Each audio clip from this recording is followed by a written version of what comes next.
Excellent, excellent, excellent. Right. Is the dice cam working? I thought it'd be a good idea to have a dice cam set up. So a company called Amcrest have sent me this wonderful... Oh, hang on a second, I need to get sort of here to show you. This wonderful new webcam, which of course I can't show you because I'm filming with it. So I have repurposed the lower grade one to point directly over the dice tray right here. So no shenanigans, no funny business. Okay, thanks very much for joining us again, Rob. Should be a fun one today.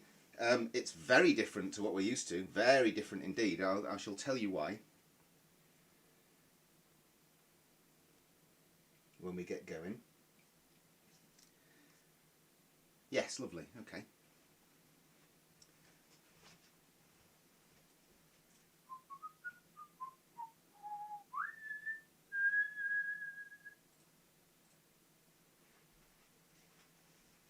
Good evening, ladies and gentlemen, and thank you very much indeed for joining us for this, a live playthrough with viewer interaction. So if you jump in on the chat, you'll be able, if you sign into Twitch where you're watching now and jump in on the chat, you'll be able to help me make some various decisions.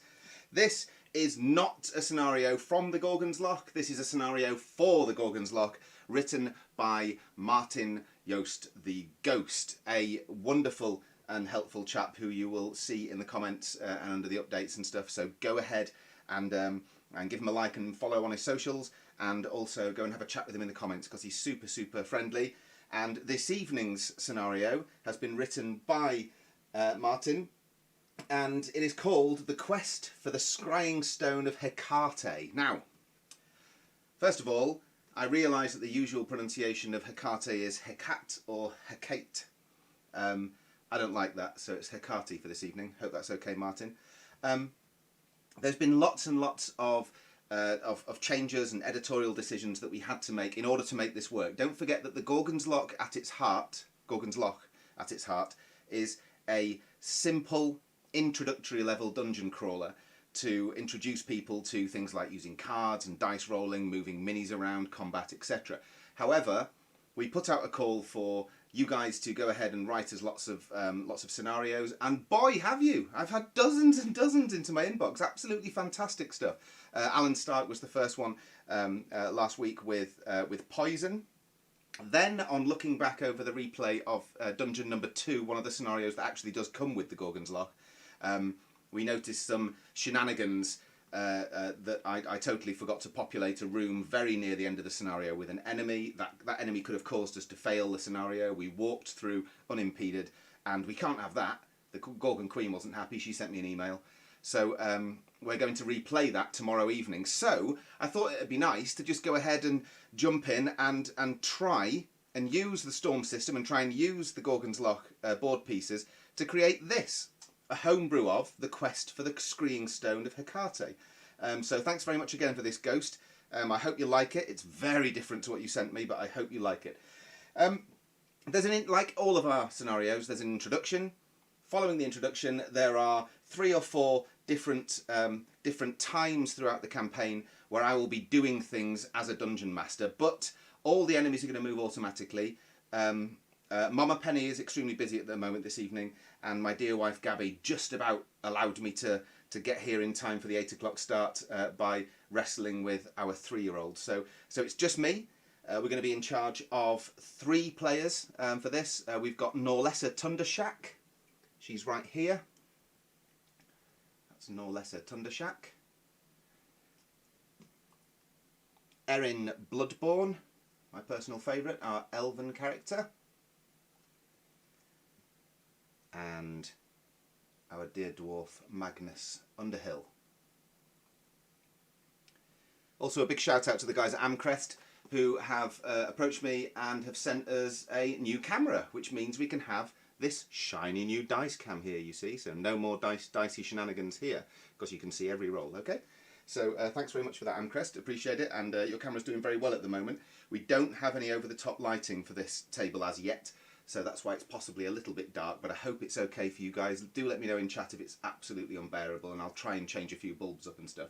But with there being lovely glossy board pieces, it's quite difficult not to get lots of ugly reflections, etc. So without further ado, I'm very pleased to present to you The Quest for the Scrying Stone of Hecate by Martyn, Yost the Ghost.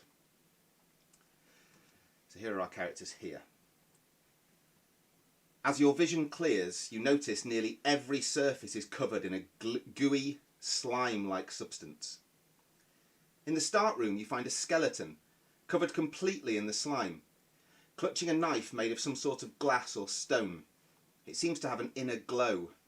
The bones are fresh, as though the flesh has been removed cleanly at the point of death. This is clearly the work of a globber, a powerful slimy beast that roams the loch looking for tasty morsels to consume. Its appetite is insatiable. You see beyond the doorway a room full of boiling lava. The glow from within the blade illuminates a safe corridor just a few paces away, though it will mean running over the scant few rocks that bob on the lava's surface. You cannot avoid injury, but if you have enough movement, you will make it to the other side, suffering 1d6 damage to your health. Only Erin Bloodborne's teleport skill can avoid the fate. To survive, you must start at the end of must start and end your run on a non-lava square. So here we have the start room, and the normal lava bridge abruptly ends. So we've got 2 squares of lava here to get through before we hit this one, or we've got 2 squares of lava before we hit this one. So either way, our brave characters are going to be leaping across the top of lava, being injured to the tune of 1d6 on their way. When they arrive here, they're arriving at the start of these 2 corridors, both of which contain spawn points. This one has 2 spawn points, this one has 3 spawn points. These enemies will be spawned in the normal manner from the standard enemy pile. However, on entering the Grand Hall, there's a different rule, and a whole different bunch of enemies are going to arrive. So, without further ado, let's get started. So, I'd say the first one here is Erin, so we're going to go ahead and pop Erin here with her 3 death counters. Erin is going to roll 2d6 for her starting health.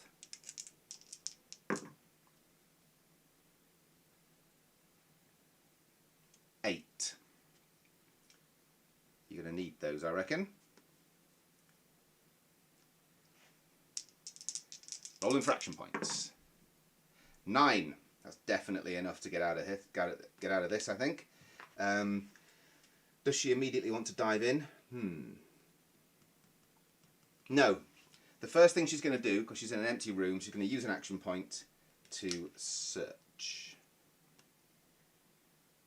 As you can see, this is a homemade search card, specifically for this campaign, and it is the Obsidian Dagger. This razor-sharp weapon is as deadly as it is beautiful, and is particularly effective against globbers, who suffer an extra 1d6 damage. Its standard damage is 2d6, and it's worth 30 gold pieces. I hope you like the artwork and stuff. So, nice one, Erin. That's one of your searches. I think she'll probably search again. We're going to need some stuff to complete this. Oh, right, delirium. So straight away an ethereal voice calls out your name from the shadows, your vision blurs, confused and disorientated, your turn ends. So next comes Magnus. Let's get Magnus on the board. There's Magnus's 3 death counters. Magnus Underhill. Dragon Lord, when he's sick, is he Magnus under the weather? Comedy genius. Well done. Right, so Magnus, we're rolling for health points. 4. That's not great, is it, Magnus? 4 health points. Oh dear. Well, let me just move Erin's action points down to 0 as well. 4 health points, and you're going to suffer 1d6 damage racing across this lava, Magnus. So that is not a good start. Not a good start at all. Right, let's roll for your action point, see if we can improve this. Now that's more like it. 11, okay? So mark those 11 up. I'm going to knock that down to 10, and Magnus is going to start by attempting to activate his specialist skill, which which you'll see from the back of his card, is Bounty. Magnus is able to take the top 5 cards from the search pile, keep any that he wishes, and return the rest. Negative cards such as traps, wandering enemies, and dark enchantments have no effect, and does not count as one of the 4 allowed searches per turn. So, before we get started, we're going to roll 2d6, and if he gets exactly 12, the only way you can activate a specialist skill, 2 6s with 2d6, then he's going to start off with a huge great search. But he does not. Okay, so that one's failed. He's got 10 action points remaining. He's going to have a search and triggers a trap. Oh dear, Magnus. You trigger a trap. It's a swinging blade. Roll 1d6, 1, 2 or 3 unharmed, 4, 5 or 6 lose a health point. Oh dear, he's lost a health point. Okay, so Magnus' health is down to 3. He has 9 action points remaining, so he's going to search for the second time and discovers an enemy. Straight away, Magnus is having a nightmare. Which enemy has he discovered? He's discovered skeleton number 9. So skeleton number 9 is here and appears directly in front. Skeleton number 9 gets a couple of heart tokens. And that was Magnus's second search, wasn't it? Just need to keep an eye on that. So, got 8 action points left. He's going to attack the skeleton with 2d6 and scores 10. The skeleton defends with 1, so its maximum is 6. The difference is 4, and it only has 2 health points. The skeleton is out of there. So well done, Magnus, for boshing off the first enemy. Right, down to 7 action points now. And he's going to go for his third search. Oh no, another enemy! Who shuffled these cards, I wonder? That'll be me. Skeleton number 10, so it's another skelly. Shouldn't be too much trouble, but Magnus, that leaves Magnus with a single search left. If he can indeed destroy this skeleton, should be able to. So he goes for his second attack. Scores 6, so the skeleton can survive it. Skeleton rolls 1d6 and scores a 5. It does indeed survive it. Loses 1 health point, but it has 1 remaining. Magnus goes for his third of 4 allowed attacks. 11, definitely insta-kill there. So the skeleton goes under there. I take 2 more action points off there, so we're down to 5. So Magnus has 1 allowed search and 1 allowed attack remaining. He's going to go for that search. A large health vial, that's more like it. And the large health vial adds 3 health points and costs 1 action point to take. So he's going to go ahead and take that straight away. So his rather poor health of 3 goes up to 6. He now has 3 action points remaining, no more searches, and no more enemies to attack. So he's got to use all his action points if he can. So he's going to go 1, 2, 3 and stand on this lava bridge. The third character in the dungeon is Norlessa Tundershack. There's dear Norlessa. There are her 3 death markers. And off we go for her starting health points. Come along, Norlessa. Yes, that's more like it. 12 health points. There we go. And action points wise, with 12 I can see her just piling straight through the lava here, so let's do this. 7 action points, okay? So, 7 action points, 12 health. So 1, 2, 3, 4, 5, 6, 7. She can just make it. 1, 2, 3, 4. Ouch, ouch, 7. So she's still in that room. So she doesn't trigger these spawn points yet. She's got to stand on the lava bridge to do that. That's her entire go, but she's made it over the lava. However, we need to work out how much damage she's taken, and she's taken 1d6 worth of damage, which in her case is 3, so her 12 is reduced to 9. There we go. No enemies on the board. Back we go to Erin Bloodborne. Erin is rolling for action points. 3. Not great, Erin. Probably going to search with those, huh? First search yields a medium health vial.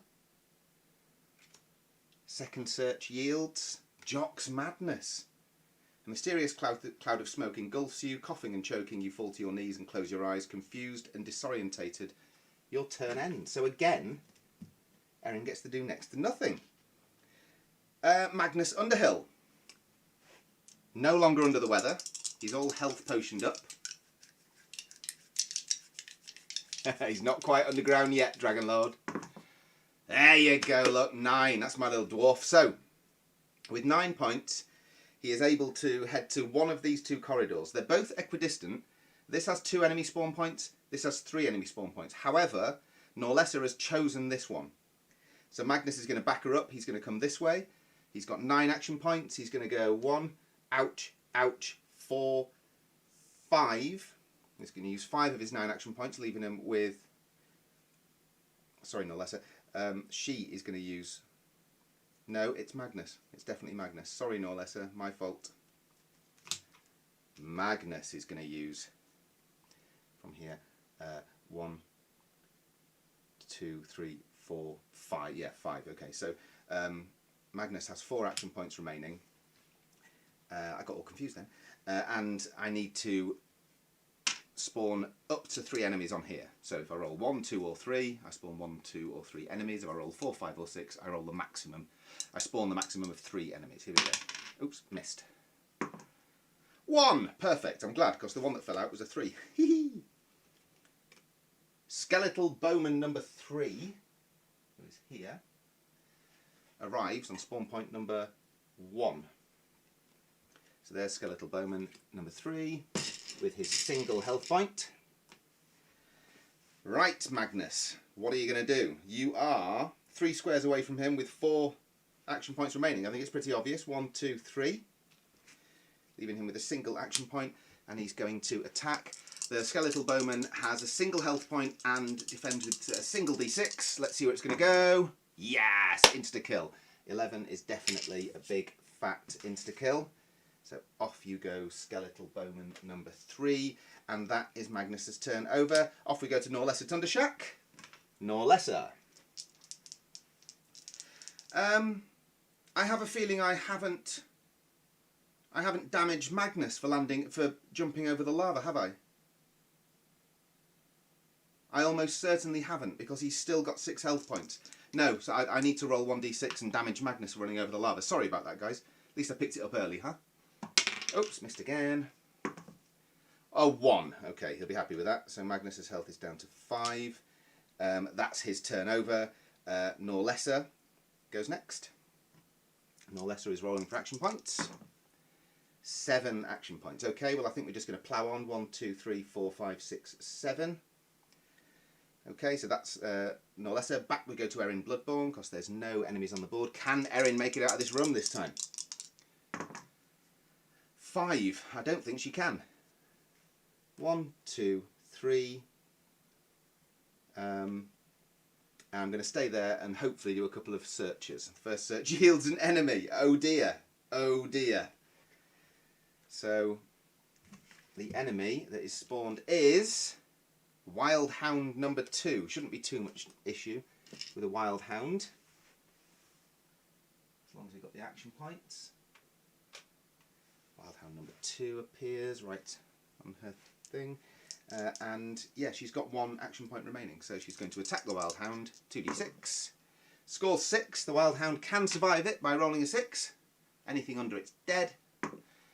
And it rolls a 4. So luckily for Erin, she survived that one. Happy days. Okay, so the band's become a little split, but Magnus Underhill is right in the centre here, and he's ready to plough on. So I need to keep an eye on the instructions here, because the next instruction is on entering the Great Hall. I wonder where the quest for the Scrying Stone of Hecate will go. Let's see. 10. I've got to tell you guys, that's going to be enough to enter the Great Hall. And if you didn't know what's coming, you'd totally enter the Great Hall. So, with 10, he's going to go 1, 2, 3, 4, 5, 6, 7. Leaving him with 3 action points. And at this point, we would normally roll 1d6 to populate up to 6 enemies in this Great Hall. However, this is a homebrew campaign, So we're going to jump back to the instructions, and the instructions say this. On entering the Great Hall, the golden statue of Hecate, and at its base, a keyhole of sorts, though not for a key, more a knife. Green slime oozes from it.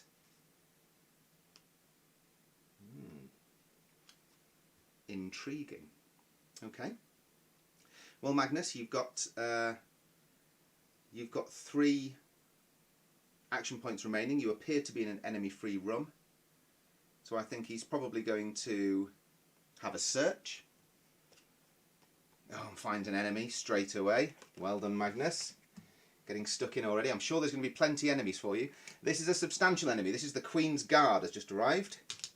Right toe-to-toe with Magnus. Queen's Guard number 1.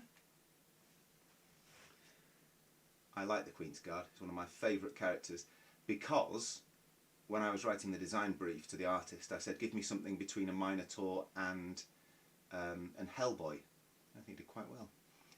So, there we are, Magnus, for your foolish spawning.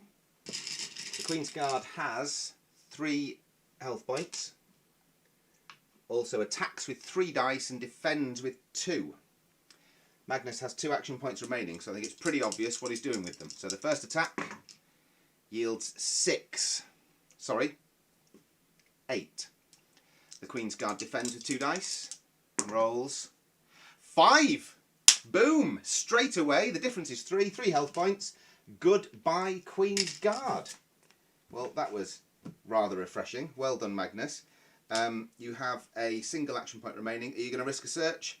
I think you probably are going to risk a search. So he's going to search. And he finds a falling rock trap. Magnus, you're having a nightmare. Roll 1d6 to determine your fate. 1, 2 or 3 unharmed. 3, 4 or 5 lose a health point. Here we go. 5. He's lost another health point. So Magnus keeps triggering these traps. Magnus down to 4 now. And from Dragon Lord's earlier statement, yes, he is now underground, like literally under a pile of rocks. So that's Magnus done. Norlessa Thundershack, right in the centre here, about to enter this room again. Magnus is already on the lava bridge, so he counts as being in both sections. Therefore, we don't need to worry about any population, even if it was in the normal game. So Norlessa is rolling for action points. Hi, Penny. Thanks for joining us, Mama Penny.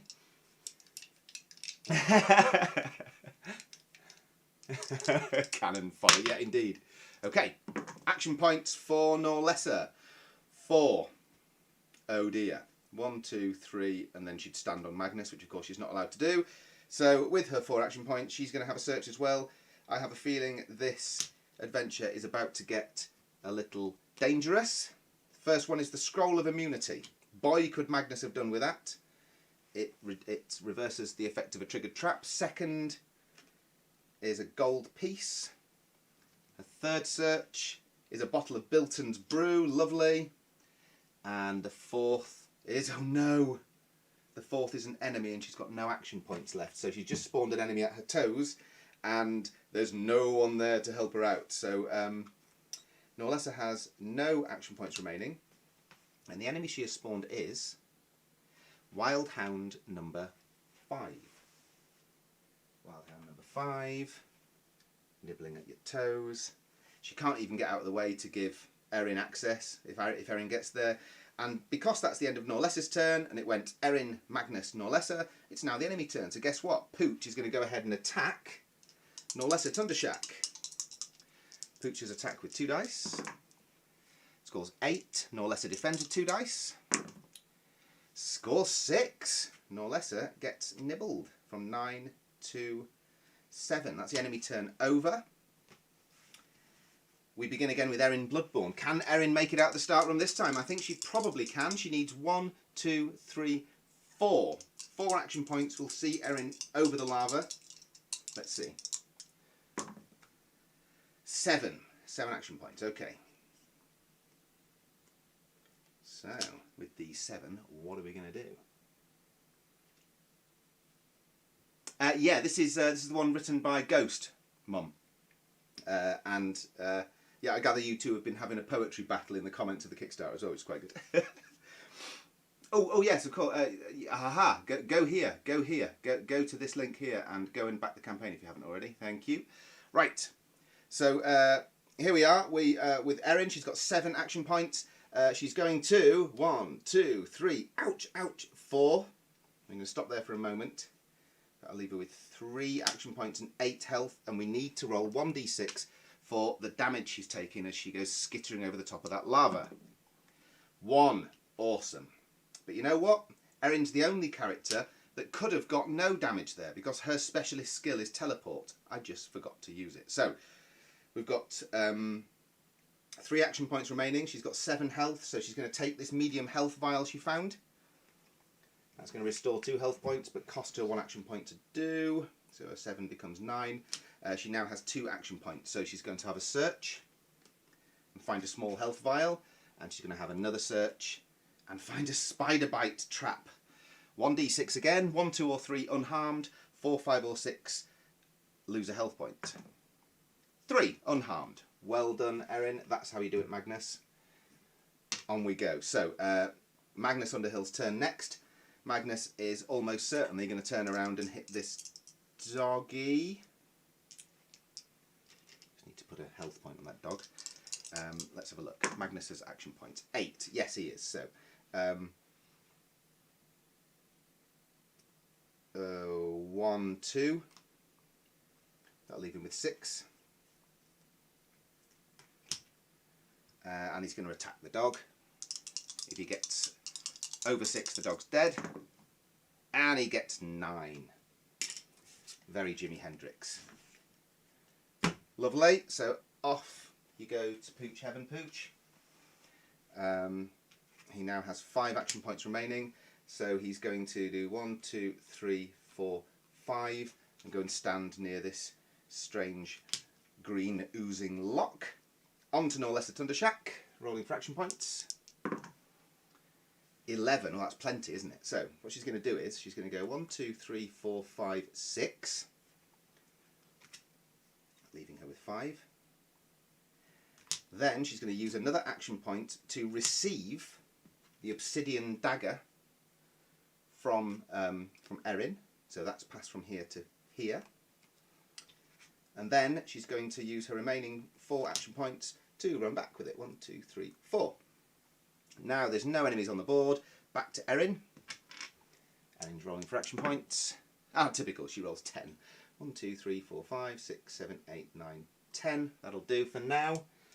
Magnus is already in the room. He rolls 6. So what we're going to do with those 6, Magnus? I think it's a good idea to spread out around this statue. So with those 6, we're going to do 1, 2, 3, 4, and then we're going to risk a couple of searches with the last 2 action points. The first one is Wyeth's Chakram. This throwing disc gives you an optional ranged weapon to attack with in your line of sight. It always returns to its owner. Very useful, cool thing. So we'll keep that there by Magnus. And the final action point, search yields a small health vial. Very good. Okay, good stuff. Now it is Norlessa Thundershack's turn, rolling for action points. Hey Mishashi, hey, thanks for coming along. Hey Cheesy Exorcist, you've got an awesome account name. I'm just checking the chat, sorry guys. Yeah, indeed. Okay, so I've just rolled for action points for Norlessa and got 2. So Norlessa's running back to pick up the Obsidian dagger didn't really work because now it must be very heavy. Okay, no enemies on the board. Back we go to Erin. Erin is, okay, 3. So Erin's going to 1, 2, 3. She's going to go and stand by the lock as well. Magnus at the back. 7. 1, 2, 3, 4. And then he's going to do some searching as well. First search yields an enemy. So he's got 2 action points left and he's just spawned another Queen's Guard. Oh dear. Although he might take this one out in 1 as well. You never know. You never know your luck with these things. There's a little pile of enemies that are going to happen momentarily, so we need to be quite careful. Right, 2 action points remaining. Obviously he's going to attack, and he attacks the Queen's Guard with 2 dice, scoring 7. Not great. Queen's Guard defends with 9, so it's fine. And Magnus's final action point for an attack Oh dear, 5 from the Queen's Guard. 6, so it's fine, it's totally untouched. So that's Magnus's turn over. Back we go to Norlessa. Norlessa better get in on the action here. She's all the way back here, but hopefully she can make it. The Queen's Guard, sorry, it's Queen's Guard number 2. I haven't even put it on the board. There it is, right in front of Magnus. So, Norlessa. 8. 1, 2, 3, 4, 5, 6, 7, 8. Norlessa cannot make it to attack the Queen's Guard. However, 2, 3, 4, 5, 6, 7, 8. She can make it right next to the lock. I think we know what goes in the lock, don't we? A knife-shaped lock. The whole scenario started with a knife. We've got the knife right here. I'm thinking it's the knife. So, that's Norlessa's turn over. It is now the turn of the Queen's Guard, who is going to attack Magnus Underhill. Whoops! And before I roll, it attacks with 3 dice, not 2. Okay, 9. Can Magnus be killed? Let's have a look. Magnus has 4 health. He certainly can be killed. So Magnus is defending with just 2 against an attack of 9. An 8. Wow. So Magnus survives, but his health is down to 3. That's the enemy turn. So now we go back to Erin Bloodborne. Here's Erin at the back. Erin's action points are 6. She's got to help Magnus out. 1, 2. Leaving her with 4. She's allowed up to 4 attacks per turn. She might need them. Her first attack on the Queen's Guard. 9. Queen's Guard's first defence. 7. The difference is 2. It loses 2 of its 3 health points, but it survives. Erin's down to 3 action points. Second attack. 8. Queen's Guard's second defence. 6. It's dead. Wonderful. Good job, Erin. You have 2 action points remaining. You have wiped another big beast off the board. Well done. So we have 2 action points. What we're going to do? Well, Erin isn't close enough to this knife lock thing. So I think she's probably going to stay where she is. Do a couple of searches. Of course. Enemy. So she has a single action point left to deal with Skeletal Bowman number 2, who hopefully won't be around for long. Skeletal Bowman number 2 arrives in front of Erin. It only defends with 1, and it only has a single action point, so if she rolls a 7 or above, it's dead. And she rolls an 8. Perfect. Off it goes. Oops, we hardly knew thee. Okay, that's it. That's Erin's action points used up. So we are going back to Magnus Underhill now. His action points. 7. So he's actually got enough to go 1, 2, 3, 4, 5. Take the Obsidian dagger from Norlessa, as long as she allows it, which she does, and place it into that green ooze slimy lock thing. So click, in it goes. Let's have a look. When the knife is placed in the hole, the statue begins to vibrate. That's the statue of Hecate. The statue begins to vibrate and enemies begin to spill from the 4 corners of the room. 8 skeletons and 2 lichen hallwalkers. Oh dear. Only when the final enemy in the room is defeated does the statue release its grip on the necklace, the scrying stone of Hecate. Right, so we're going to need to get stuck in now. I've got a little pile of enemies hidden around here somewhere. Where are they? Here we are. And we have skeletons number 1 through 8. Can you still see those on the camera there, guys? Yeah, just about, right? See this huge great pile of enemies coming down here. And also lichen hallwalkers 1 and 2. So I'll place a lichen hallwalker at position 5 and a lichen hallwalker at position 10. And what this means is that we're going to be playing these enemies top left to bottom right, like we'd be reading them.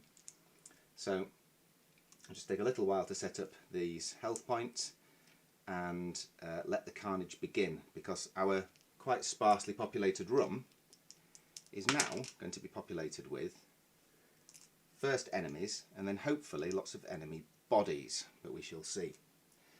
Now the skeletons, they're not so bad, they're not so powerful. They only defend with a single d6. They have 2 health points, so you need to be scoring 8 or above to insta-kill them, but you can nibble them down to next to nothing. The Lichen Hallwalkers, however, are a very different matter.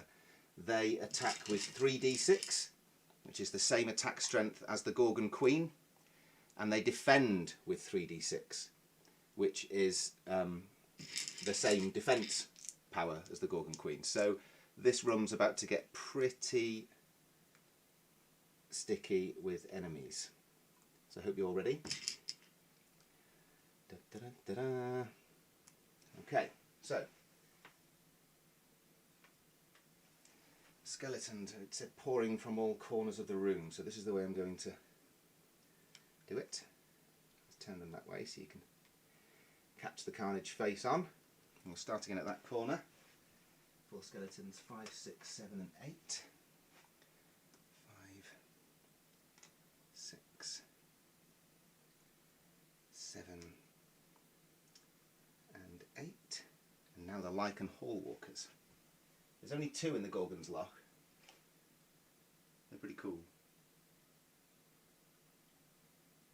They're held halfway between human and werewolf, essentially, by dark magic, and they're pretty annoyed about it. So there we are.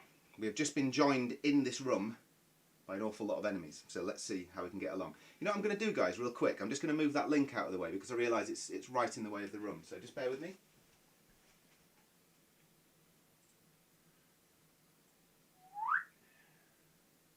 And by the magic of television, ta-da!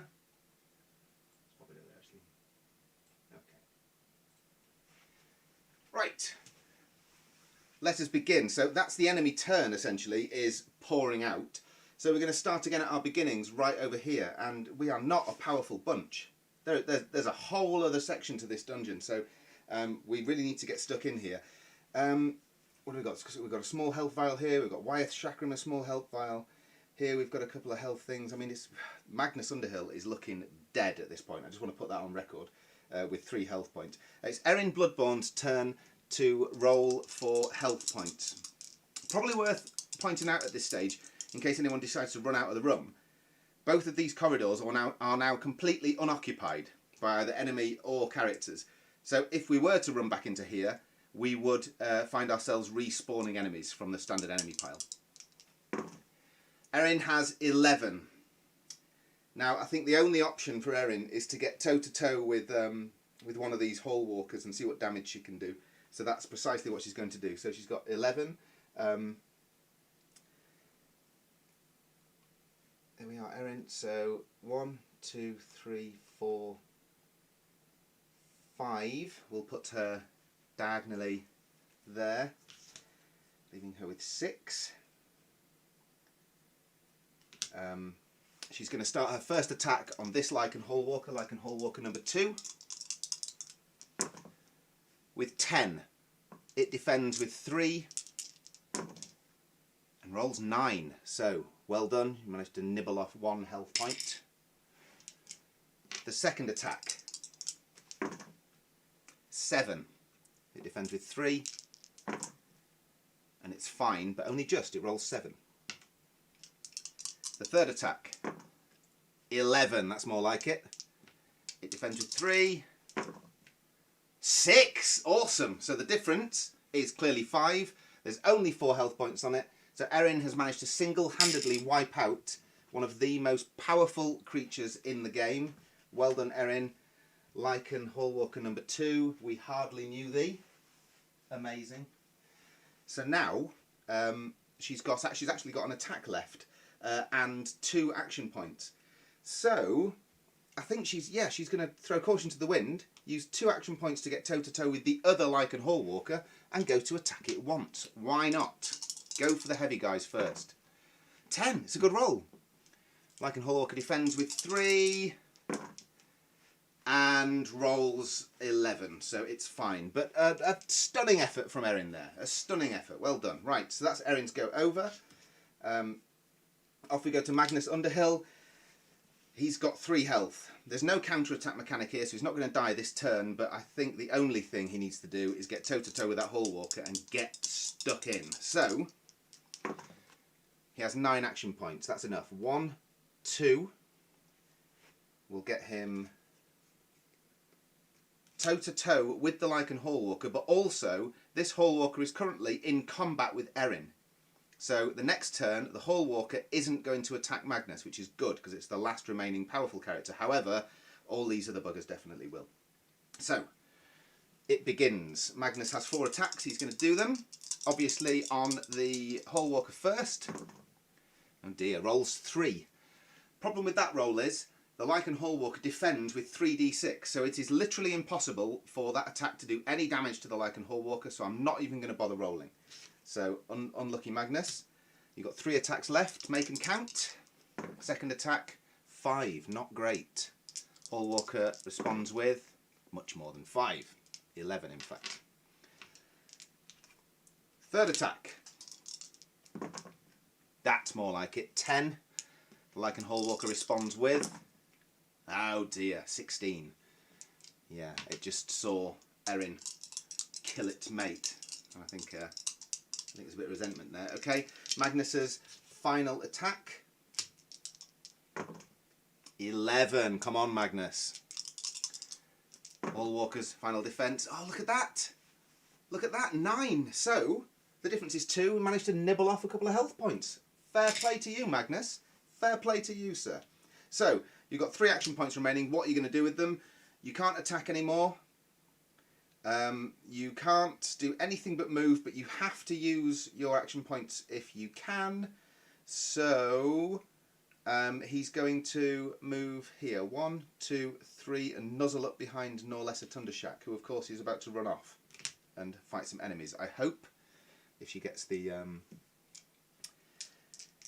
action points. Now, importantly, the knife itself has already been placed into the lock. So even if we're killed, that lock remains open. These guys aren't going to spawn again. So, Norlessa Tundershak's action points. 5. Not great. 1, 2, 3. We'll leave her with 2 action points. Toe-to-toe with the Lycan Hallwalker, and she's going to attack it twice. First attack is 7. It responds with much more than 7, 11.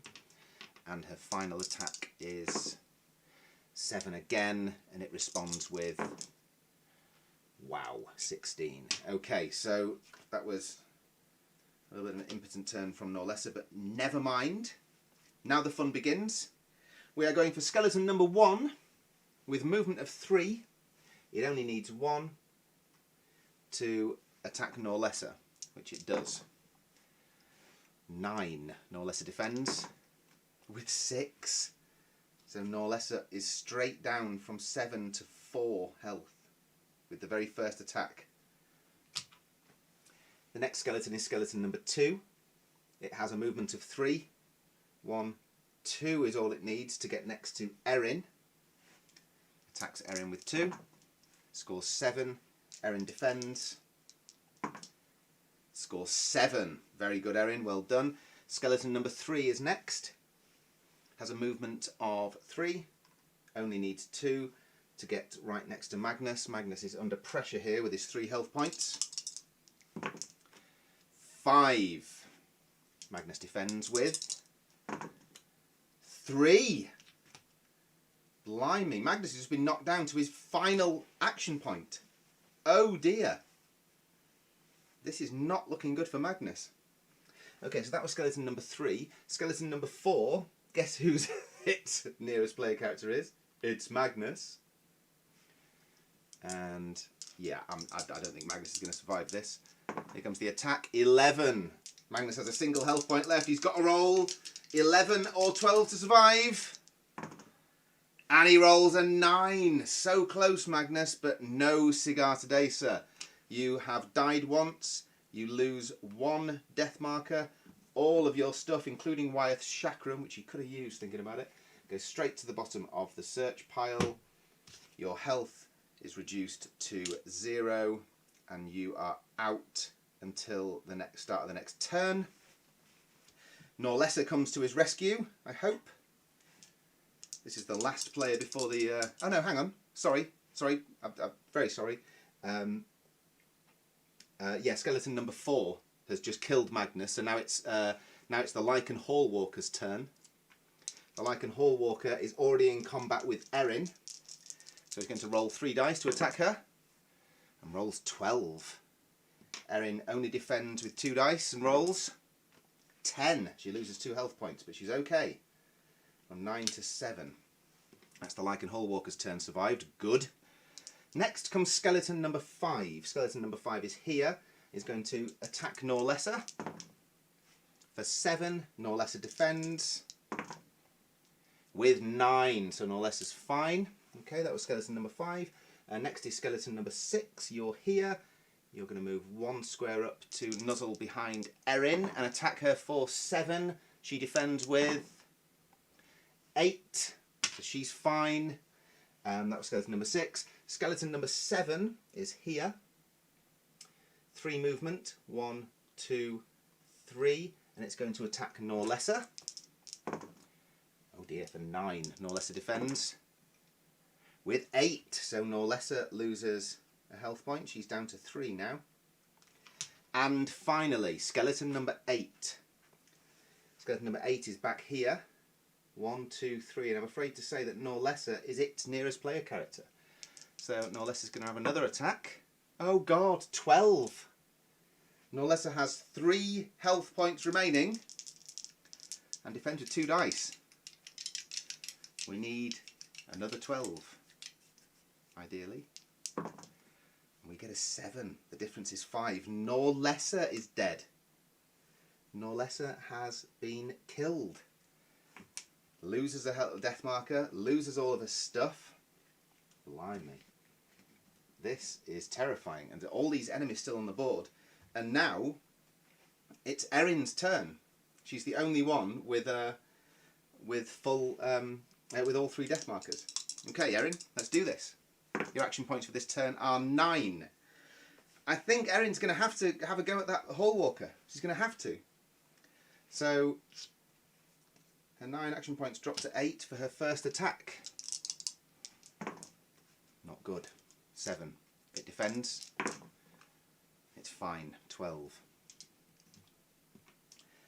Second attack on the Lichen Hall Walker. 6. Even worse. It defends. It's fine. Again. 13.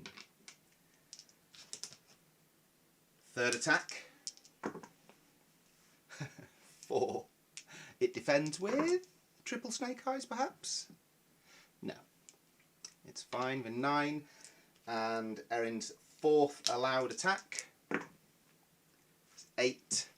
It defends with 11. So it's absolutely fine and unharmed. Erin has 4 action points remaining. She's going to attempt her specialist skill with one of them. Erin's specialist skill is to teleport to any empty unoccupied square in an adjacent board section without spawning enemies. So hopefully we'll get a double 6 here and get out of trouble. Oh, so close. Oh, sorry, that's knocked off camera. I didn't realise that. There we are, guys. A 6 and a 5. So it's not 2 6s. It didn't work. Sorry, Erin. So with your remaining 3 action points, what can you do? Well, I guess you can 1, 2, 3. I'm going to nuzzle in behind the statue there, and it is Magnus Underhill's turn. But of course, Magnus is all the way back here, so he's going to start as close as he can. Rolls for starting health points first. 7 for his second life. Now he rolls for action points. Gets 8. 1, 2, Ouch, ouch, 5, 6. Needs to stop at 6 there, so we've got 2 left. We need to spawn enemies here, don't we? 2 left. He also needs to roll a single d6 to work out how much the lava hurt him. He's got 7 health at the moment. And after that 6, he's down to 1 health before he's even got there. And he's also spawned either 1, 2 or 3 enemies in this corridor. And it's 1, thankfully. And that one is Skeletal Bowman number 4, who sits there as the currently 10th enemy on the board. Skeleton Bowman number 4 goes on to spawn point number 4. Magnus has 2 action points remaining. He can do nothing with them. So he's going to use 1 to go back into this empty room here. And he's going to use his final one to try and activate his specialist skill, which will allow him to rifle through the top 5 cards there, discard any negative ones and enemies, and keep all the good stuff. But of course, to do that, he's got to roll exactly 12, 2 6s. Here it comes.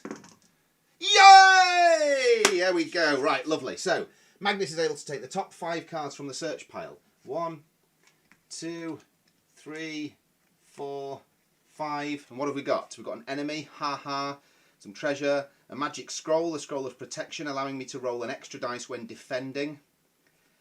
The Boots of Haste gives me 3 extra optional movement points without using action points, and a large health vial. So that was a darn good collection of stuff. Well done, Magnus. The enemy goes to the bottom without being spawned. Happy days. Okay, so that's good. That's good. We have more of a chance now. So the armour I'm just going to be wearing, that's the Boots of Haste. Large health vial, I'd like to take that as soon as possible, given the fact that I have a single health point and a skeletal bowman on me, basically. But we can't do any of that yet. Just need to wait. Now it's Norlessa Thundershak's turn to rejoin the dungeon. She's also going to join as close as she can and hopefully run past Magnus and take a hit from this skeletal bowman. But not with 2 action points, she's not. In fact, with 2 action points, she's barely going to leave the room. So instead... Oh, I didn't even roll for health points. Sorry, Norlessa. That's your health point roll, so it's actually worse. So Norlessa's starting health in this one is 2. Now we're going to roll for action points. 5. Oh, Yost the Ghost has joined us. Dude, thanks so much, man. I'm enjoying it. I'm enjoying it. As you can see, we're getting our bottoms handed to us here. We've lost 2 of the 3 characters already. They're busily being reincarnated and coming back through. We haven't seen anything slimy at all yet, beyond a slimy little keyhole in front of the beautiful golden statue of Hecate, of course, in which, before they were killed, one of the characters placed the obsidian knife, so I hope that's ticked a few boxes. Yeah, and we're now about to see what Norlessa Thundershak's going to do with her 5 action points. 1, 2, 3, 4, 5. She can't make it across the lava. 1, 2, 3, 4, 5. She can make it this way, but I don't think that's a good idea. Let's have a look. 1, 2, 3, 4, 5. No, she can't. She can't do it. She can't make it across, unfortunately. So, so she's going to use 2 of her 5, creeping out, leaving her with 3, and then she's going to do some searching. A Scroll of Power is useful. 1 extra dice when attacking. Bottle of Bilton's Brew, and she's going to go ahead and glug that Bilton's Brew straight away, giving her an extra 2 health points. So 2 becomes 4. Lovely. Yeah, just to bring you up to speed, Yost. Ghost, sorry. Yost the Ghost, it's tough.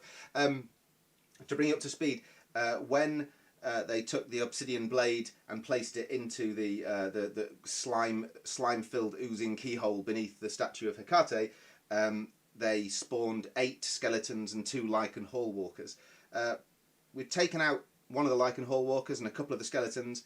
There's only Erin left here now. The other 2 characters were killed and have been sent back and are now racing back to help her, but it's not going great.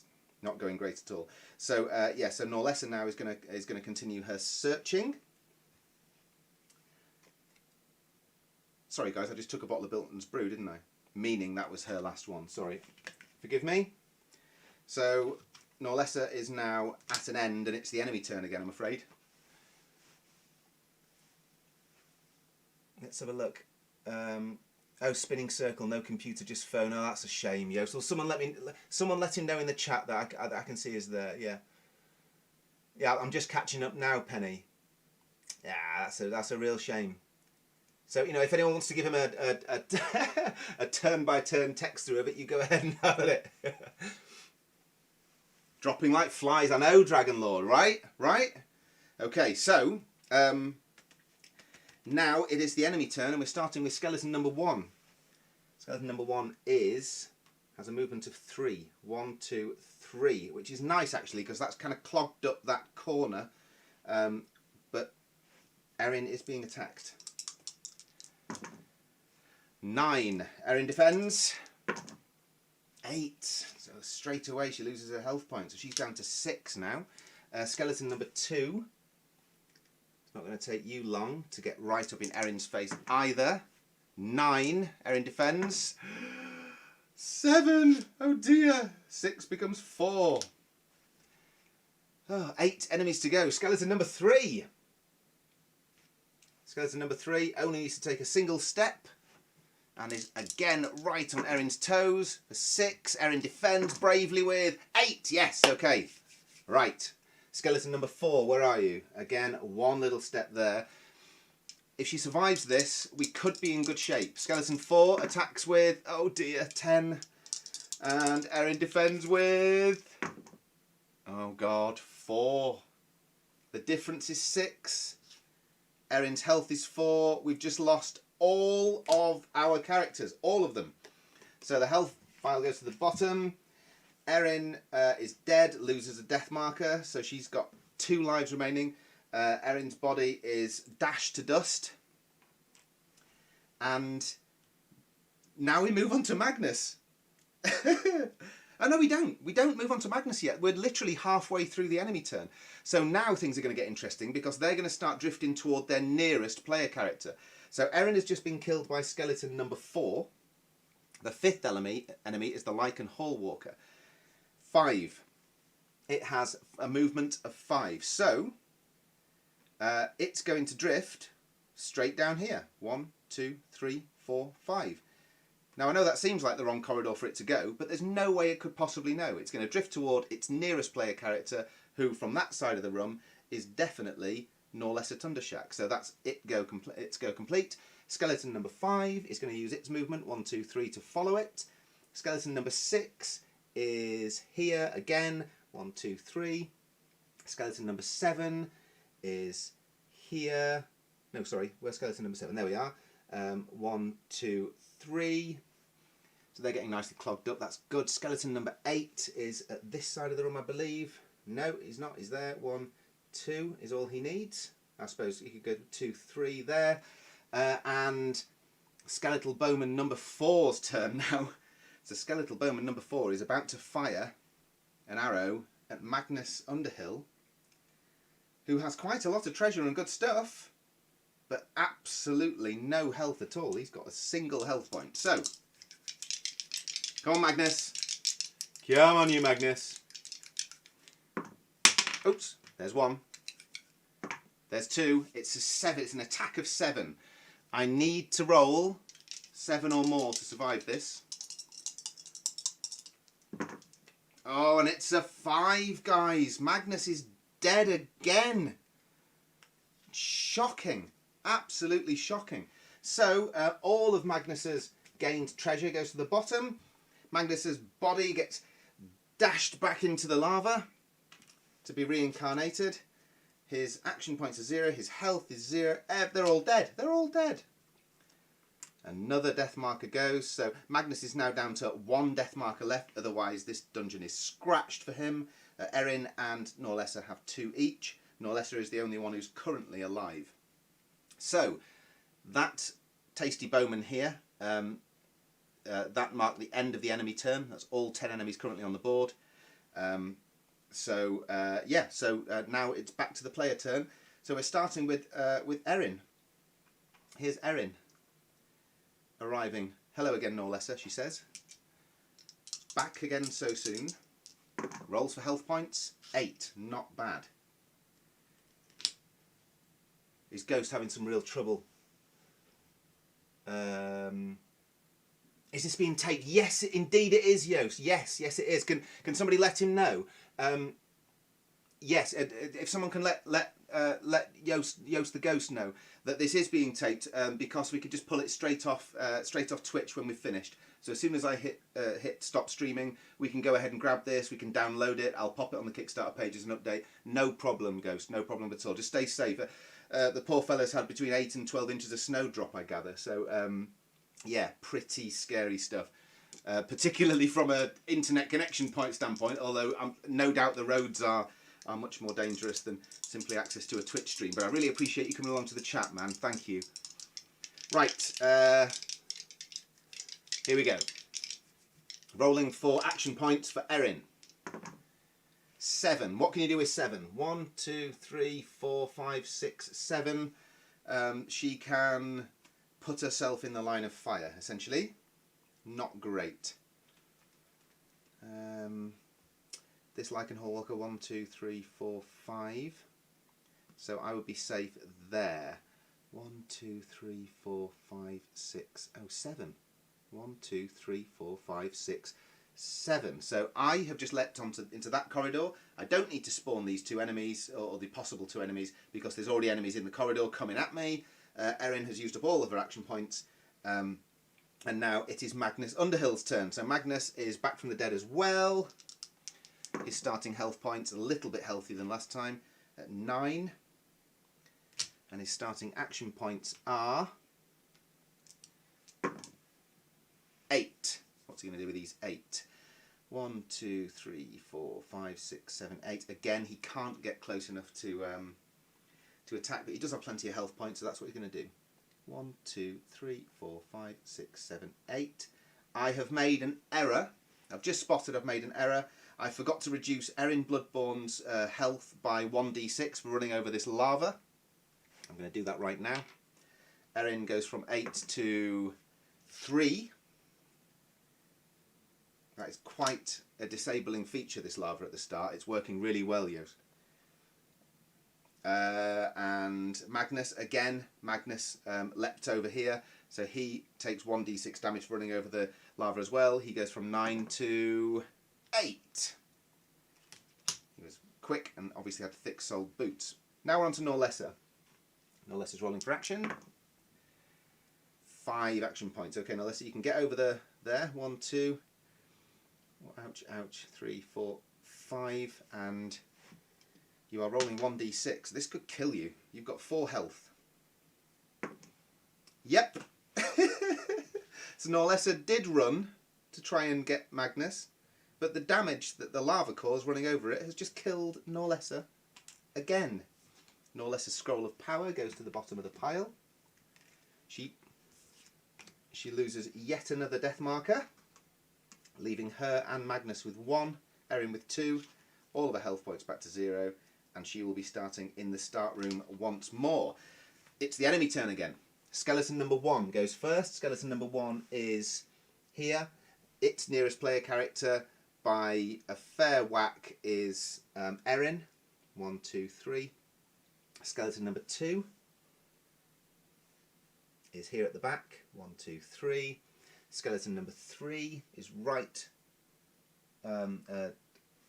Skeleton number 3 is at the back here, sorry. Skeleton number 3 is actually closer to Magnus. 1, 2, 3.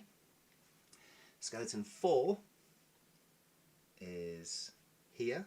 1, 2, 3. So you can see they're all kind of flowing down both corridors, which is quite nice.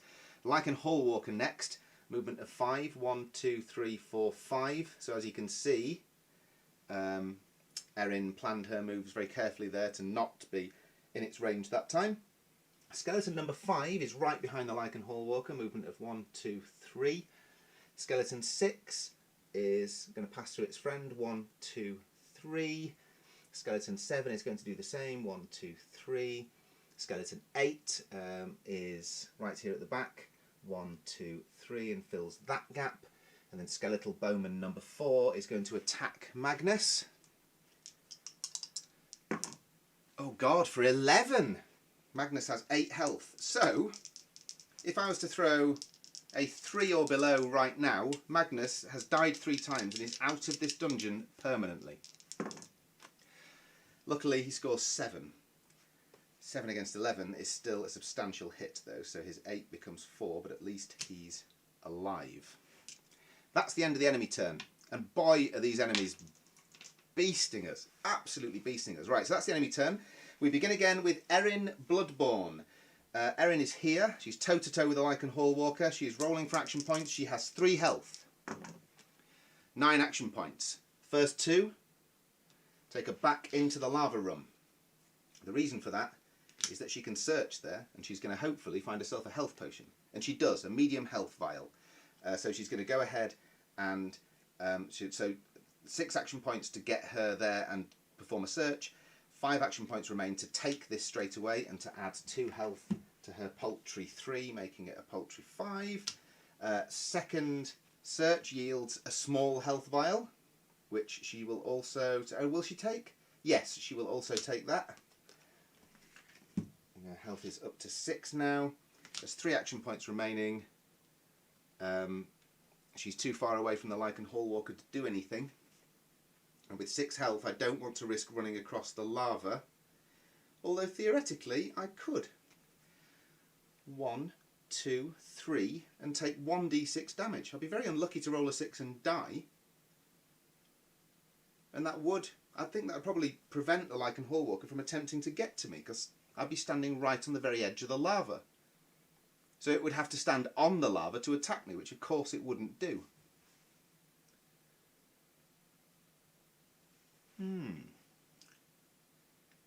Yeah, I'm going to go ahead and do that. Like a mad person. Ouch, ouch, ouch. For those joining us later, by the way, this black room is entirely lava, by the way. So I'm going to roll 1d6, and if I roll a 6, Erin's dead. Anything less, she survives. A 5, jeez. Okay, so her 6 health drops down to 1, but she is essentially clogging anyone from that corridor, or indeed this corridor, from passing the lava and getting to her. And don't forget the bad guys would also need to take 1d6 damage to pass over the lava. So this could work in our favour. Well done, Erin. You survived. 1 health point left, but you did survive. I'm very proud of you. Well done. Well done. Magnus Underhill is next. He's alive, believe it or not. This is his last life. He has 4 health points. 4. 1. Leaves him with 3. And he's going to attack.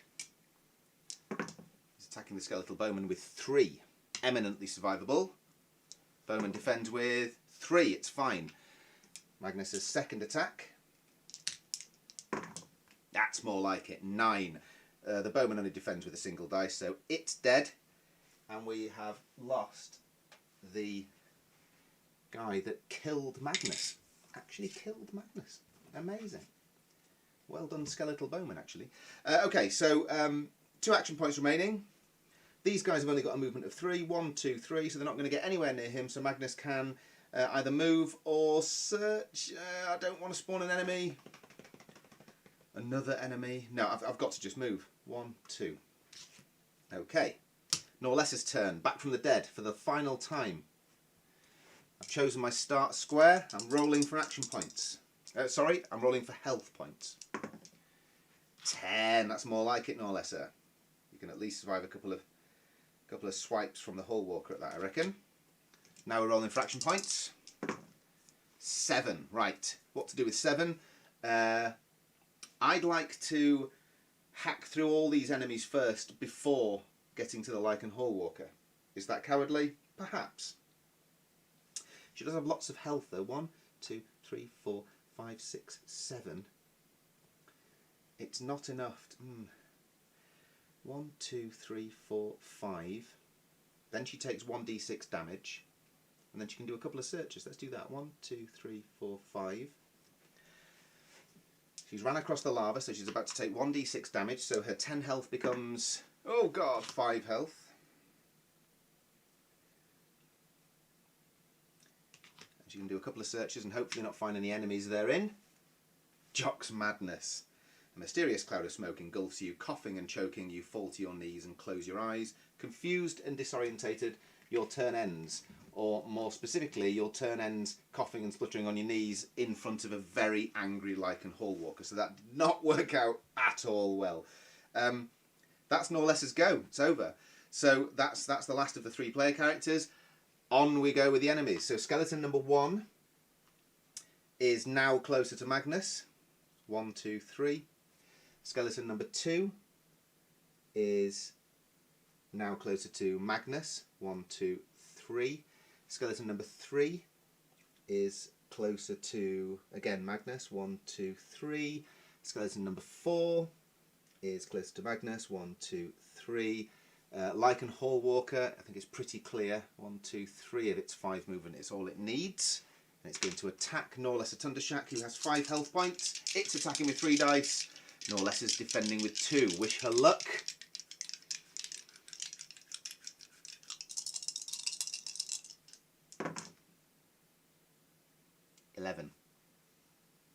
$11. Ouch. Come on, Norlessa. You can do this. Defending against 11 with 2 dice. 5. The difference is 6. She's only got 5 health points. Not only is Norlessa dead, guys, that's the last of her 3 death markers. Norlessa has left the building permanently. Farewell, Norlessa. We hardly knew thee. So, we're down to 2 heroes. Ghost, this is a tough one, man. This is tough. Okay, so farewell, Norlessa. Let's see how far we can go with this. So that's Norlessa's turn over. Oh no, Norlessa's just been killed by the Lichen Hallwalker, so the enemy turn continues. Skeleton number 5 is next. Skeleton number 5's nearest enemy is now Magnus, but it can't move backwards, so it's kind of clogged in there. That's good. Skeleton number 6 is in a similar situation, but is at the back. 1, 2, 3. Skeleton number 7 is again at the back. 1, 2, 3. And skeleton number 8. 1, 2, 3. So that's the enemy turnover. We're back to our 2 remaining heroes now. This is Erin Bloodborne's turn. She's still got to pass over the lava. If she chooses to, she could go the other way and sort of trap the Lichen Hallwalker behind its pals. Let's see what happens. 8. 8. I know exactly what Norlessa's going to do. Sorry, what Erin's going to do, sorry. 8 action points. She's going to use 1, 2 of them, leaving 6. And then she's going to sit there like a coward in the start room, and she's going to hopefully collect lots of powerful spells and stuff with searchers. The Scroll of Vitality. This scroll allows you or someone in the same room to gain 2 health points. You must then return this card to the bottom of the search pile. Good card. Good, powerful card. Excellent. That's the Scroll of Vitality. The next search yields a spider bite. Oh, good. So she's got 4 action points remaining. The spider bite, if you roll 1d6, 1, 2 or 3 unharmed, 4, 5 or 6, lose a health point. She's lost a health point. If she had a scroll of vitality, a scroll of immunity, she'd be fine. But unfortunately she has not. How many health points did Erin have?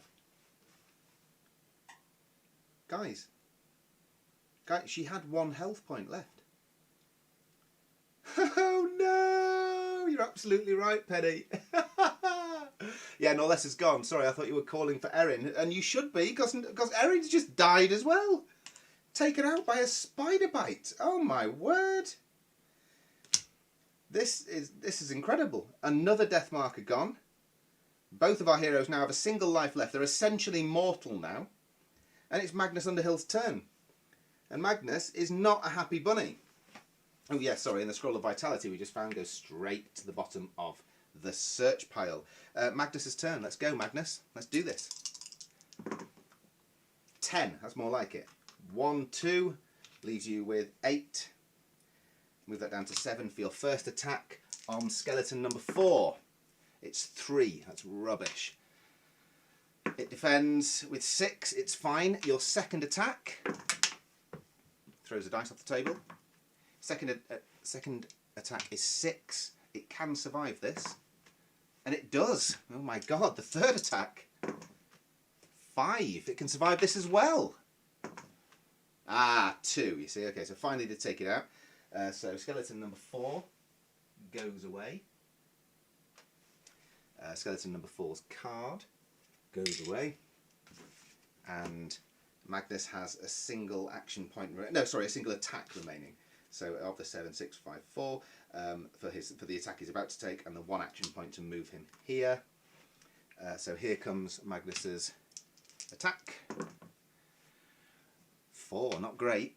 And skeleton number 3 defends with 4. It's fine. Okay, so Magnus has 2 action points remaining. He's going to use them to run away a bit. 1, 2. There we are. So now it's the enemy turn again.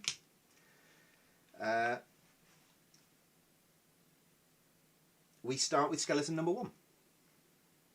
Skeleton number 1 is here. 1, 2 is all it can do. It can't get through its friend with 3. Skeleton number 2, similar deal. 1, 2, 3. It can just get a little bit closer. Skeleton 3 can 1, 2 attack Magnus and will. Attacks with 2 dice. Scores snake eyes. Magnus defends with 2, so it's impossible for him to be hurt. Wonderful. That's the sort of attack we like. Thank you very much, skeleton number 3. Lycan Hallwalker next. Erin's not back in the dungeon yet, so it's not going to drift toward her. So it's going to drift back towards Magnus. 1, 2, 3, 4, 5.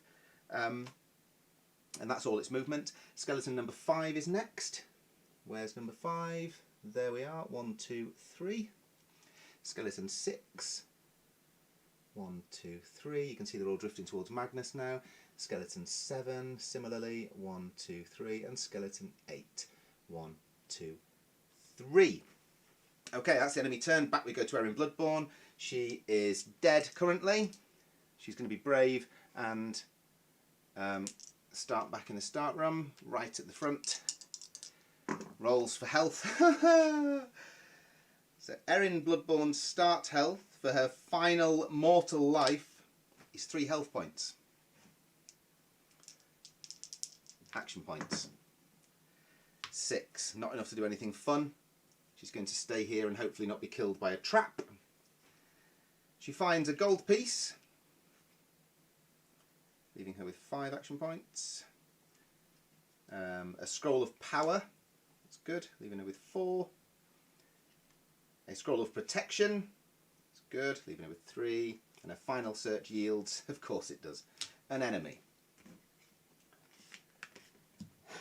Erin has 3 health points and has just spawned an enemy. The enemy is skeleton number 11.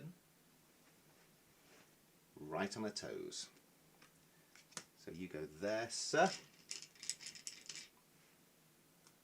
Erin has 3 action points remaining, so that's potential 3 attacks if she needs them, and she doesn't. Wipes him out straight away with an 11. Where were these rolls when the Lycan Hallwalker was killing you? Okay, so he's taken straight off the board again. Good, encouraging. 2 action points remaining, so she's going to teeter on the edge of this lava room. Rather cunningly added to the scenario by Yost the Ghost. Thank you, sir. It's been a beauty. And on we go to Magnus Underhill. Now he's got a corridor full of skeletons, just how he likes it, but he's only got 4 health. What to do, what to do? Well, I think let's roll for action points first and we can work out what we can do. 10. Well, I've got to attack, haven't I? I've got to attack, so he's going to attack skeleton number 3. I'll just mark the 10, mark it down to 9 for his first attack. 7. It can survive this if it rolls a 6, but it rolls a 1, so it crumbles to dust. Farewell, skeleton number 3. Where are you, skeleton number 3? There we go. That's what we need to do, to start nibbling these enemies down a bit. Okay. So I'm going to use 1 action point to move up on this skeleton, and then another action point to attack it for his second attack. On skeleton number 2 this time. Scores 5, the skeleton defends With a 2, it is also dead. Well done. Goodbye, skeleton number 2. Goodbye, skeleton number 2's card. Okay, so now we're going to use another 2 action points, leaving him with 5. And he's going to attack for the 3rd time. I like the idea of Magnus hacking his way down the corridor. 5, it can survive. And rolls a 3, so although the difference is 2 and it's got 2 health points, it's only got 2 health points, so it is indeed dead. Goodbye, skeleton number 1. There we are. Skeleton number 1 has left the building. Okay, so now we're going to move up again, and with his final attack, you're only allowed 4 a turn, remember, he's going to attack skeleton number 6 and score 8, so that is an insta-kill straight away. Well done, Magnus, you big legend. We are happy with that. So that was skeleton number 8. Number 8 or number 6? It was number 6. Skeleton number 6. So skeleton number 6 is off the board. Now I'll just pop these enemies in order. We went top left to bottom right. So in order we have the Lichen Hall Walker, then skeleton number 5, then skeleton number 7, then skeleton number 8. Magnus has 2 action points remaining. So he's going to move back 1 square, and then he's going to attempt to activate his bounty specialist skill again. Let's see, let's see. Oh, 9, so he failed. Oh, someone just said happy birthday in the chat. Does that mean a Harry has arrived? Oh, is it your birthday as well, Cheesy Exorcist? Oh, I think I know who Cheesy Exorcist is then, do I? My son Harry turns 14 today. Isn't that crazy?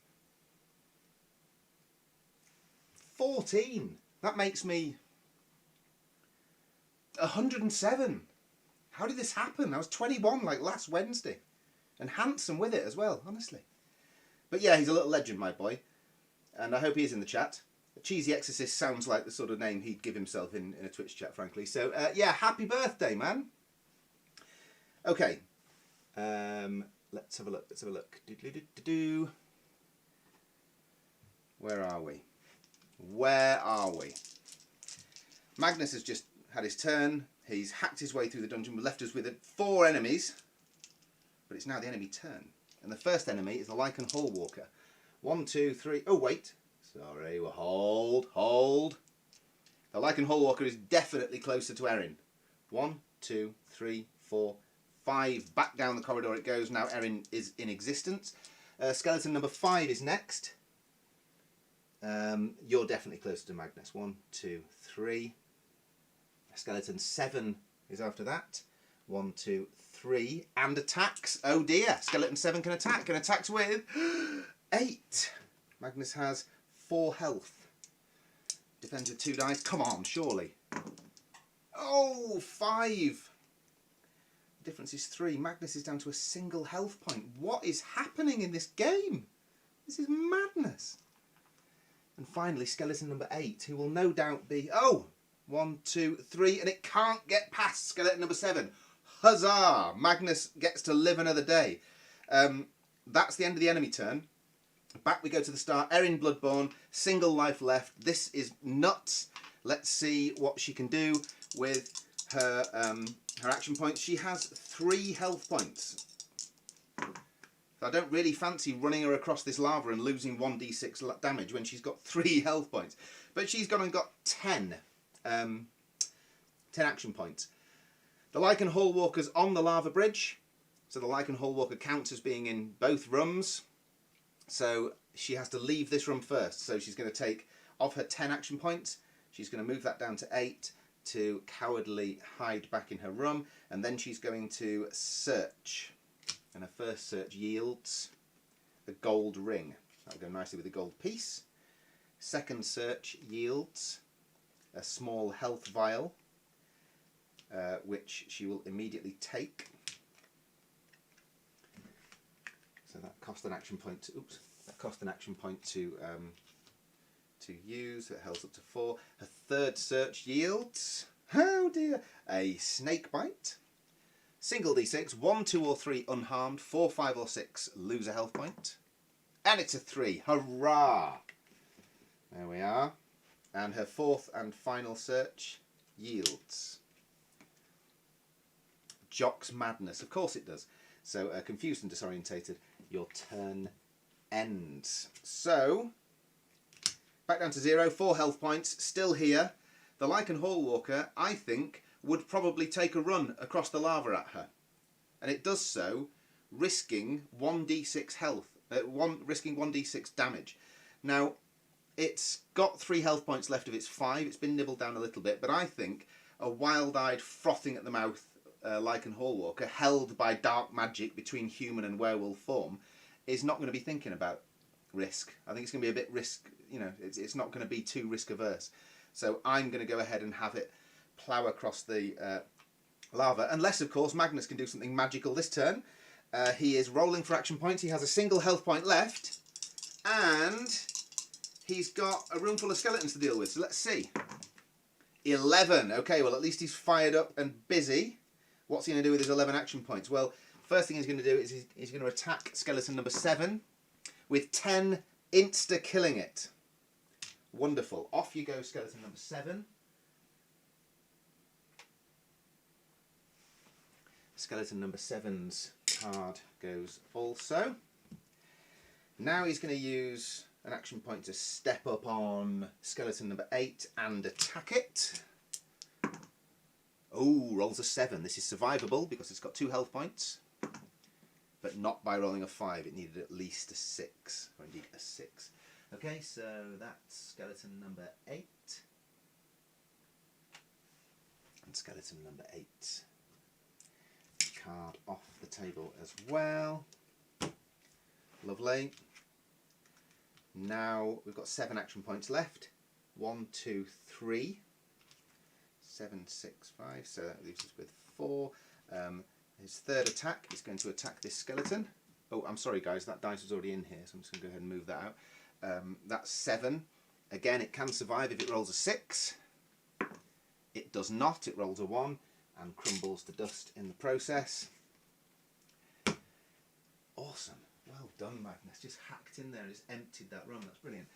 Okay, so Magnus has got a couple of action points left. Is he going to risk? Is he going to risk doing something with that? Is he going to risk? I don't think we can risk it at this stage. I mean, he's mortal and he's got 1 health point. Is he going to risk a search? He does have a single attack left if he needs it, but oh, a black gem, great treasure. No good in this situation. Oh, an Eremore's bow. Again, it's a good ranged weapon. It's an optional ranged weapon.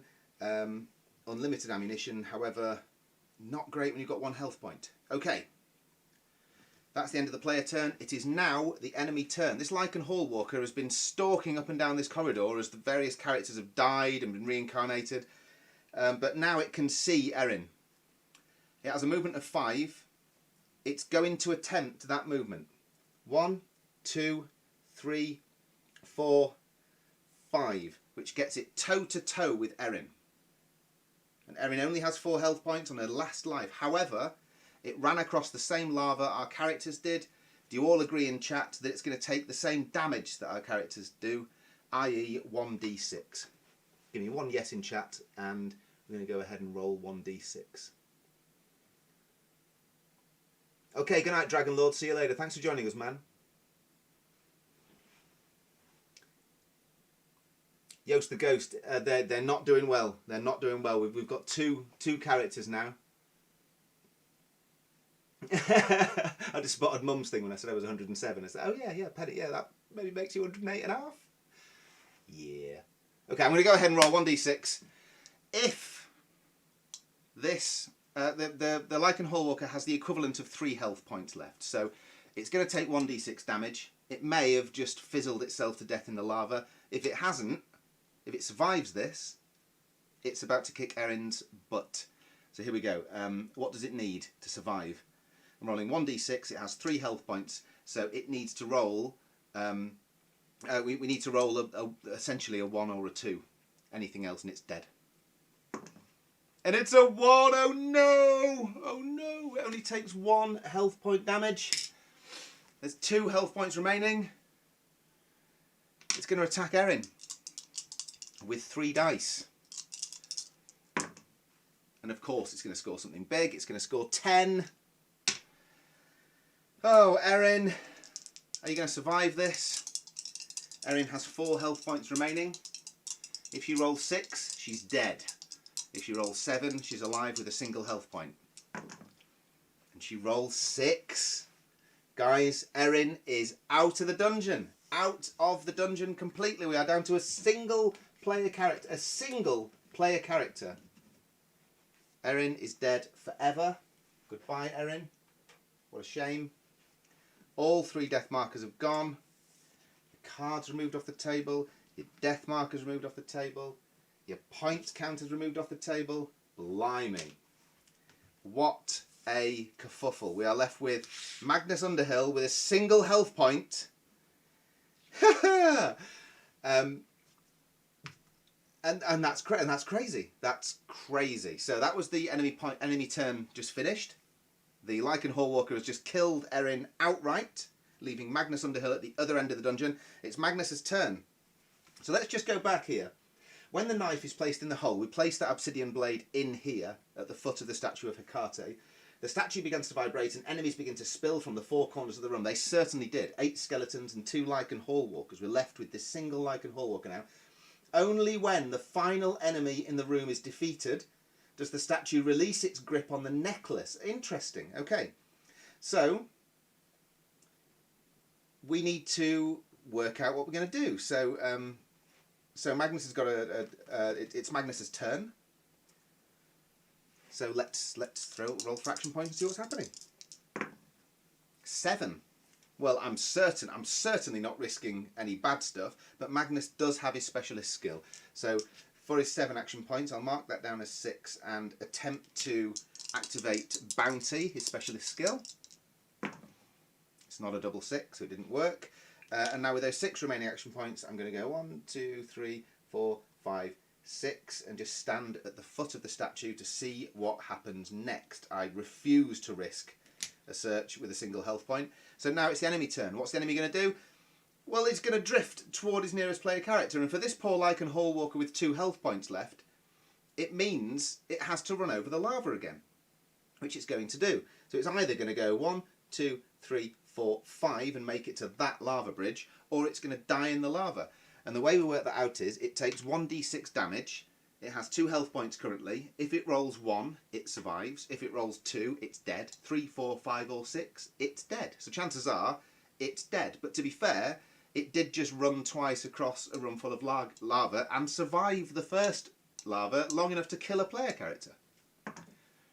6. It's a noble death. And farewell, final Lycan Hallwalker. We knew thee actually quite well. You were around for a long time. So, with that in mind, and with that being the final of these enemies to fall, leaving Magnus alone and at the foot of the statue, let's see where Yost the Ghost's story goes next. So, only when the final enemy in the room is defeated does the statue release its grip on the necklace. The scrying stone of Hecate falls to the floor. Which adventurer is worthy to carry the necklace? The character that stands at the base of the statue first can carry the necklace, unless they are killed, when it becomes a normal quest item in the search pile for the rest of the party. Well, as far as the rest of the party is concerned, Magnus is it. So the necklace for which I have made... Oh, sorry. The necklace for which I have made this delightful card, and you'll be good to know that if you are thinking of backing the Kickstarter on the link at the top of the screen, I won't be producing these cards. I have a professional manufacturer to do that for me. But I made this, and the card says, you find the scrying stone of Hecate. Roll 1d6 to see the future. Wow. Roll 1 or 2, nothing happens. Roll 3 or 4, peek at the next enemy card. Roll 5 or 6, peek at the next enemy and search card. Only 1 use per turn. So this is a have a look at the top of the pile kind of card, so you can see what's coming, you can see who's coming. However, In this context, there's no enemies at all. Magnus has just found that. Happy days. So what are we going to do now that the Lycan Hallwalker is dead and it's Magnus's turn? Well, the first thing we're going to do is we're going to roll for action points, because that's what we do at the start of every turn. So I'll get that marked up before the madness begins. And I can't believe it's taken this long to get to the madness bit, but here we are. 6. 6. Now, do you remember the start of the scenario? Should I reread that real quick for you guys? As your vision clears, this is when they all started off in the start room. As your vision clears, you notice nearly every surface is covered in a gooey, slime-like substance. In the start room, you find a skeleton covered completely in the slime, clutching a knife made of some sort of glass or stone. It seems to have an inner glow. The bones are fresh, as though the flesh has been removed cleanly at the point of death. This is clearly the work of a globber, a powerful, slimy beast that roams the Loch, looking for tasty morsels to consume. Its appetite is insatiable. A globber, you say? Well, let's have a look. Item drop. The Scrying stone necklace of Hecate. So we've got all the abilities and 1 activation per turn, and Magnus is now the proud owner of the necklace of Hecate. On handing over the Scrying stone of Hecate, as you pick up and admire the Scrying stone necklace, a jealous globber appears from behind the statue, messily finishing the flesh from the leg bone of a previous adventurer. You'll also be glad to know I won't be in charge of any paper craft for any expansion packs, including globbers. So the globber arrives. There we are. So the globber's arrived. A jealous globber appears from behind the statue, messily finishing the flesh from the leg bone of a previous adventurer. So let's leave it at that for now, and let's see what this globber's stats are. Well, it has its card, again, similarly made by me. And we have, it attacks with 4 dice, it defends with 2 dice, and it has 10 health points. 3, 6, 9, 10 health points. Excuse me a second, folks, I think a globber's trying to get into the door at the moment as well. Let's have a look. We're live. So, what do we do now? Well, as I said, it's Magnus's turn. We've got 6 action points. So, I think he's going to have a go at this globber, isn't he? I mean, it attacks with 4, defends with 2. Globber, indeed. Here we go. We are attacking the globber with 2 dice. We score 4. That's rubbish. It defends with 2 and scores 8. It's fine. Magnus's second attack. 5 again, rubbish. Second defense. 6. It's fine. Now I need to check something now. I need to get away from this thing. What's its movement? A globber's movement is 4. Magnus has 4 health points left. 1, 2, 3, sorry, 4 movement points. 1, 2, 3, 4. So if I, yeah, you see, if I go ahead and move anyway, I shouldn't have attacked that second time really. But what I'll do is I'm going to run back into this, back across the room. 1, 2, 3, 4. What I don't want to do is enter that corridor, otherwise I need to spawn more enemies, and I think I've got plenty on my hands with this globber. So, that's the end of Magnus's turn. It's the globber's turn. And one special rule that I hope you appreciate here, Yost the Ghost, is as a globber moves, it creates lower level enemies called globblings. So literally every space that it vacates is then populated by a globbling. So its movement is 4. 1, 2, 3, 4 to get to within attacking distance of Magnus. I've got these little chits here to represent the globblings. 1, 2, 3 and 4 for the 4 squares that it's just vacated. On top of this enemy pile here we have 1, 2, 3, 4 globblings. Each of those has 2 health points like a skeleton. The globber itself has 10. And I just wanted to get all this laid out because we started off with 3 player characters. We've had all of their lives depleted to the point that we're down to a single player character. A single player character now. Let's have a look. Globblings arriving now. I fear for Magnus. Yes, damn straight fear for Magnus. Magnus has a single health point left. And it's the enemy turn. And the Globbers are about to attack him with 4 dice. So I don't think he's going to survive so much as this first turn. And then that's it. It's all over. But what I wanted to illustrate with this playthrough is if we had started with 5 heroes, perhaps this would have worked out differently. If the dice rolls worked out differently, then everything works out differently. It will definitely play this exact scenario again, and we'll see how it works out later in the month.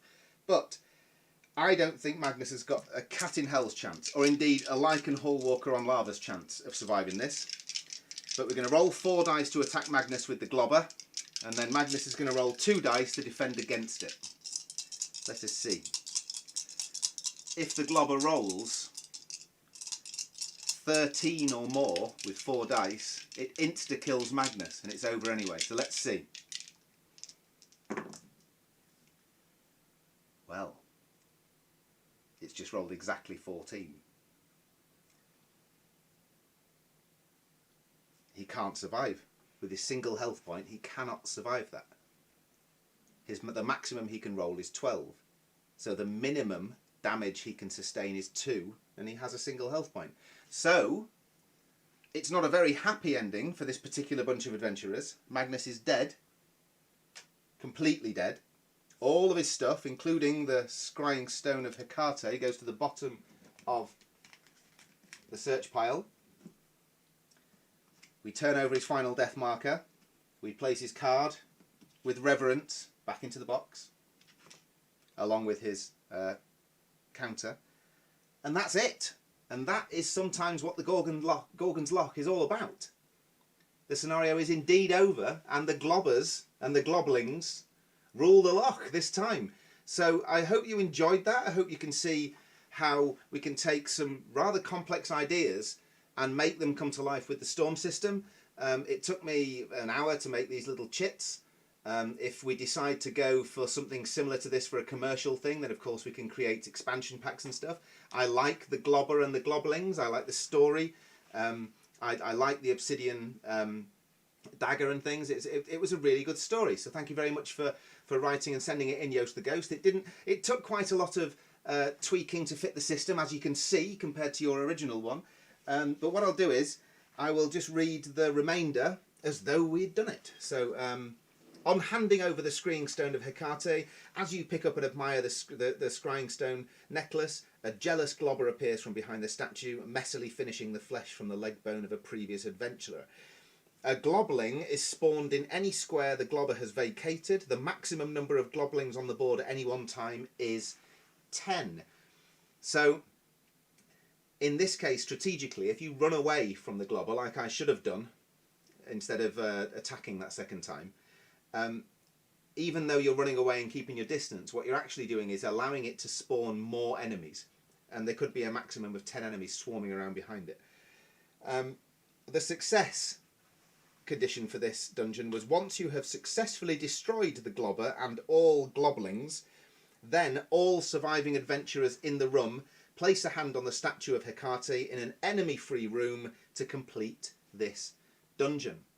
So you can see that with slightly better dice rolls, with maybe a little better resource management as far as health potions and things are concerned, we sent quite a lot of good stuff to the bottom of the search pile being killed.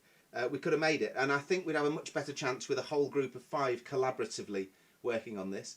But yeah, that was good. I enjoyed that. I enjoyed playing it. I enjoyed running it. There's only me here, so all the enemies were on AI. It'd be interesting to play with a dungeon master that could actually make the choices for that Lichen Hall Walker rather than it being kind of magnetised in and out of the lava. That was quite interesting as well.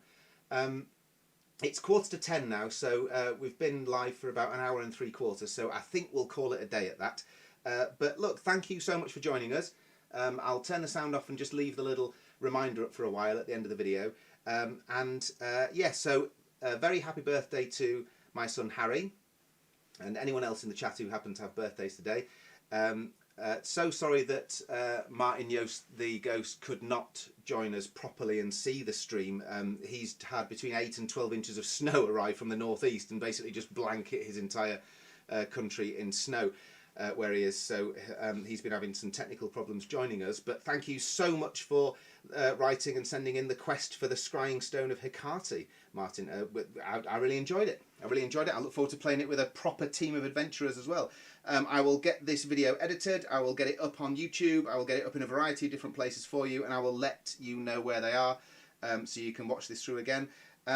Yeah, the Globbers and the Globblings didn't really come in until the last 10-15 minutes, and that's why I think a bigger team maybe could have blasted through a bit more, but we're going to find out lots of things about this, looking back over the recording and stuff. So I hope everyone enjoyed that.